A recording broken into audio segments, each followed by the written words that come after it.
Hello buzzers, John here.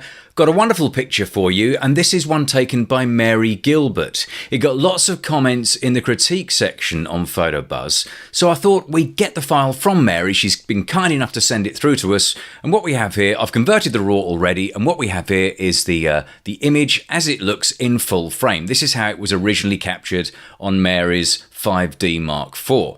Now the reason this shot's so interesting is because there are multiple narratives going on. We can choose to tell different stories. So that's the first thing we have to think about. The second thing we have to think about is in this area here. We've got a wonderful moment with the chick being fed by the mother. This is a fantastic event to capture, and for many it sort of is the central part of the shot. It's what the shot is about.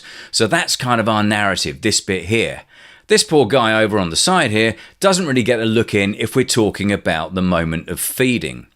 If, however, we're talking more about kind of a family group picture, then you could say that the shot is perhaps more like this. We actually go for the group, and this was the shot that Mary originally uploaded for critique. And I think the downside of showing the whole group is we've got an interesting behavioural element, but we've got two behavioural elements going on at once. There's this kind of, let's assume this is the male, there's this kind of disinterested looking the other way while the chick's being fed. But of course out in the wild, that isn't really the case. He wouldn't be looking this way saying, look at my chick being fed. He wouldn't be doing that. He would be looking around for predators. So it's a good behavioural moment, but it doesn't really engage us too well because we have this kind of this anthropomorphic disinterest going on. That's us interpreting it, not the gull, but it gives you that kind of feel. And it separates this intense action going on here from the overall action. So what is our story about? Is it about the group or is it about this moment here? And I think most of us have sort of swayed towards this being the heart of the shot. So this guy doesn't really get a look in. So if our crop comes in this kind of area here, we'll leave the stone in, we have quite an intimate moment of the feeding process. Now that's all good. One of the downsides as well of having the full family group in the shot, if we crop it like that, is that the chick kind of gets lost. By cropping out the gull on the left, we get a more distinct view of the chick. We can see it a bit better. Let me just crop it now. I think I'm just about right there. That's the kind of thing, right? I'll double click there to crop that down. So that's our shot, that's our moment, that's what our story's about. But you'll notice that the tones of the rocky background and the tones of the chick's feathers are very, very similar. And because they're both sort of on the grey side, there's nothing we can really do to separate one from the other. So the chick kind of gets lost in the background. And that's a difficulty that you may come across time and time again with wildlife pictures, or indeed any other pictures, landscapes as well. It's a problem of separation. When your subject is the same colour as the background, you are always going to have a problem. We can't really use colour in any good way to separate the two because they're the same colour. So what we have to think about instead is using contrast to try and highlight one and separate it from the other. So in classic Blue Peter style, what I'm going to do is try and get to a point where we have an image a bit like this, where we can see there's a much clearer degree of separation between the chick and the background. Now this is something that you could just about do it in Lightroom, but it's much easier to do in Photoshop because you have more control over which areas you select and how you darken or brighten particular tones. So that's what we're aiming at. So if we go back to our original shot from Mary or our cropped shot from Mary, we can now have a look at how we go about getting there. So with the crop made, the first thing we want to think about doing is getting our layers panel up on screen. Now yours is likely to be down the right hand side. If it's not, pop up to window and choose layers from the list. Now at the moment, we've got nothing going on in the layers palette, we just have layer 0. That's just a flattened image. In fact, we can just flatten that. There we go. So that's our starting point. Now, what do we want to do? We want to somehow get more separation between the chick and the background. Well, a good place to start is by making a selection. If we can take the chick away from the background in the first place, that's going to help us a great deal. So if we zoom in a bit, what I'm going to do is just grab the normal lasso tool. I'm not going to make a very precise selection, but all I'm going to do is draw around the chick. So we want this bit here, something like that. We'll miss out the beak. So we've got a fairly precise selection, but I'm not going mad about it. All I'm doing is selecting, we'll just come around here actually.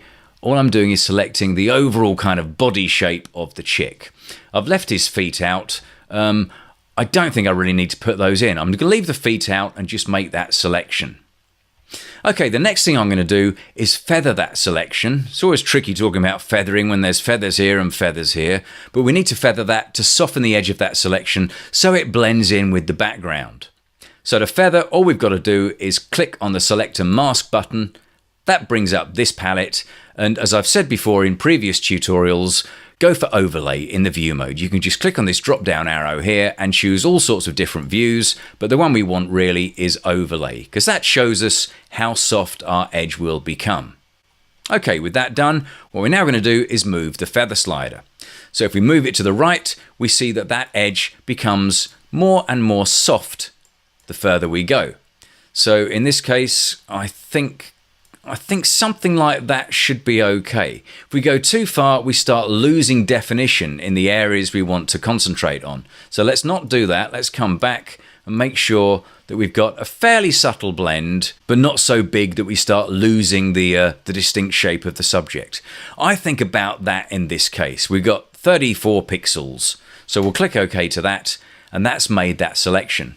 What I'm now going to do is punch this chick into a new layer, because that gives me the opportunity to make changes to the chick without changing anything else in the scene. So all we have to do is make sure that the selection is active, and you can see it is because the marching ants are wandering around the outside of it. Just hit Control or Command and J on the keyboard. And what that does, that punches our chick into a new layer. Okay, so that's all good. What we're now going to do is do a little bit of work on this layer to see if we can improve it. And before I start doing that work, I'm going to make a backup copy of that layer. This is just belt and braces.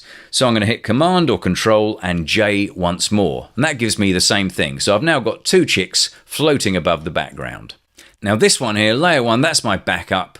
So I'm going to switch that off for the time being. That's just there for safety. And I'm going to work on this top layer because that's the one that's active at the moment. What I'm going to do is use the dodge tool, because I think if I can brighten up the highlights in this chick's plumage, I'm going to get more of a sense of separation between the chick and the background. So we grab hold of the dodge tool, that's over here. You've got dodge, burn and sponge. Dodge is the one we want. And up in the options bar, this is really important. Set the range to highlights and set exposure to a really low value. The default value for exposure is 50%. That's way too high. Let me just show you what happens if you leave it on the default value. If we've got highlights selected and exposure on 50%, as soon as we start dodging, we get no control and it just streaks out everywhere and we go unnatural almost immediately. So I'm going to undo that with Control or Command and Z, and start again with that exposure value set down at just 5%. Now we'll zoom in a bit, and what we're going to do is use a soft edge brush. So pick yourself a brush from here. Once you've got the dodge tool, you can just assign any brush to it. So we'll just go for a nice soft round brush, and then I'm just going to start gently working away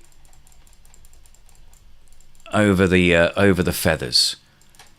And if I get to something like that where I've gone too bright, I'm going to hit Control or Command and Z and undo it, because that's too bright. We don't want to burn it out anywhere. We're just looking to gently lift, but not to create blocks of white or areas of no detail.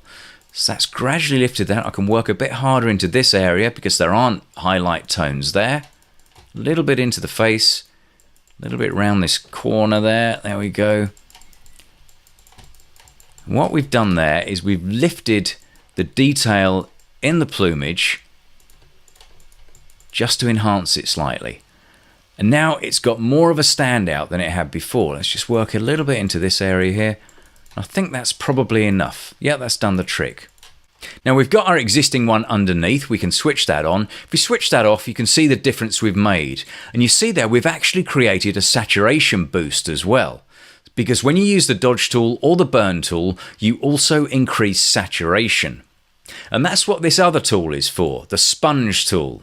You'll notice that if you get the sponge tool and you set it to desaturate, set the flow quite low, about 30%, you can actually take out any saturation increases that have occurred as a result of using dodge or burn.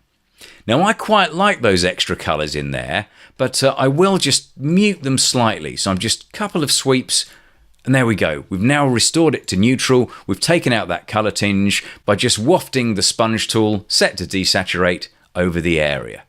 So that's done the job nicely. You can see there, we now have neutral colours, but we've got a nice lift to contrast. So let's backtrack. We can see now our chick is better separated from the background. But I still think we could go a bit further, because this background, it's all part of the picture, and I think that's looking a bit flat and a bit grey and a bit dull in its tone. This is naturally how it would look. These are the conditions. Mary's shot on clearly a very overcast day. I can see that because the clouds are working as a giant softbox. How do I know? There's no shadows. There's no directional light in this scene at all, so we don't have any stark shadows emanating below the gulls, so we know that it's very, very soft lighting and very overcast. But we can still give it a bit of extra warmth, and we can do this by using an adjustment layer on the background. So what we're going to do is click on the background layer, because that's the one we want to change, and I'm just going to use curves. So I'll click on the adjustment layer icon, and from the list I'm going to pick curves. Now, when we change the curve, we can either make the shot brighter or we can make the shot darker. But because our chick is on a separate layer, whatever we do, the chick will remain consistent. Now, that's a little bit too bright and that's a little bit too dark. But hopefully you'll see that we can make a subtle adjustment, because curves requires subtlety. You can't make dramatic changes in curves. You just want to make tiny changes, and we can darken it down or we can brighten it up. I think giving a little bit of darkness to that background actually aids our shot. It gives us more standout for the chick, so we'll just pull that down slightly. And then I'm going to try a bit of contrast. So I've pulled it down a little bit on this side of the graph, and I'm just going to push it up a tiny bit on the upper side. You can see there, that's just increasing contrast, and this is called an S-curve. Make it nice and shallow, and I think that's working quite well on the contrast side. But curves isn't just about contrast, it controls colour as well. At the moment, we're changing the red, green and blue channels all at once because we're using RGB.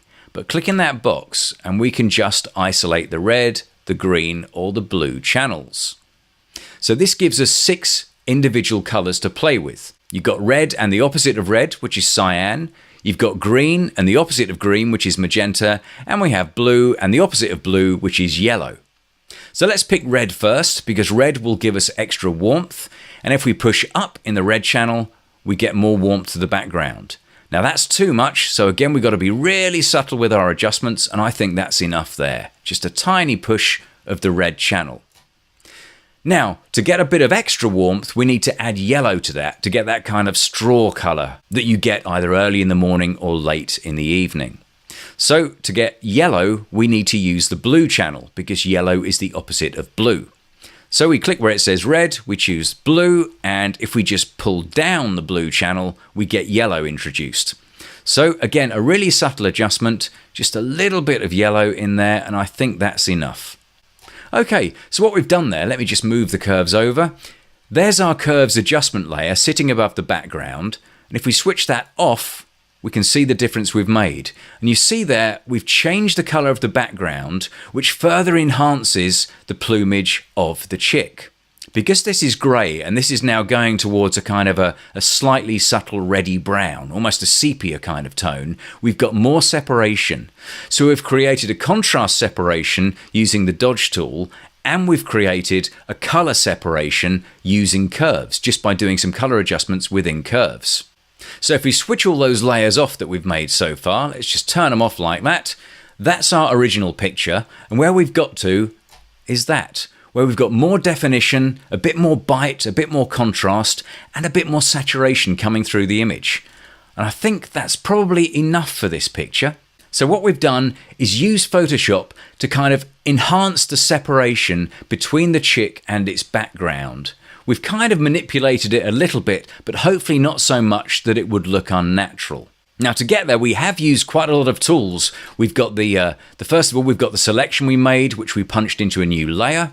Then we copied that layer and did some work on that one, just in case anything went wrong. Then we had our belt and braces to fall back on. But of course, this layer now, it's not doing anything. So we can just drag it to the trash and get rid of it. And then with our separate layer, protected and lying up at the top of the stack, there it is there. Nothing can touch it. Nothing we change underneath it will alter the look of that layer. We then introduced a curves adjustment layer. And that, of course, will only apply to the background. And that's where we did our little color change and our little contrast change to create some more separation between the chick and the background and really tell the story we wanted to tell. So I hope that all made sense. They're all quite simple techniques, but it all relied on making a selection of the chick, just a rough selection, nothing clever going on. We just drew round it with the lasso tool. And then after we'd done that, we put it in a separate layer with a bit of feathering to soften the edge, enhanced the highlights in the plumage with some very subtle dodging work. And then to get more separation and change the colour of the background, we simply introduced that curves layer, warmed everything up, and added a little bit more contrast. So that's how we can kind of use the crop tool to decide on the story we really want to tell, and then go about enhancing the elements that require enhancement to make sure that story really comes across to the viewer. And if I was going to do one more thing, I might introduce a subtle darkening around the edge to make it a little feeding portrait. And the way I do that quickly is simply to slap all of these layers into a new one at the top of the stack. That's a great shortcut. Control or Command and Alt and Shift and E. That creates a new layer which crunches all of these into one. I then just pop up to Filter, down to the Camera Raw filter, and that will load up the image as though it's a raw file. It's not a raw file, but it loads it up as though it is. I can then use the controls you'd use in Lightroom or in Adobe Camera Raw to create a subtle vignette around the edge. And to do that, all we have to do is click on the FX tab, move down to the post-crop vignetting slider and take a mount just down. Just ease that down and you get that subtle darkening that does the job quite nicely. About -30 normally does the trick. And I've got the midpoint at 50%. You can change all these things to alter the way your vignette works, but I think that works quite nicely as it is. We don't want it to be too aggressive, this vignette, just want it to be quite subtle so it focuses attention on our key subjects. And once that's done, that's just slipped off screen, let me pull it back on, there we go. All we got to do is click OK, and that vignette will be applied to that layer. Then you can just switch it on and off, and that's the difference it makes. It just helps contain the image and makes it look a little bit more special. So well done, Mary, for taking such a fabulous shot, and thank you for sending through your image so we can share it with the rest of the community and discover a few new tricks on what we can do. All right, thanks for watching. I'll see you soon.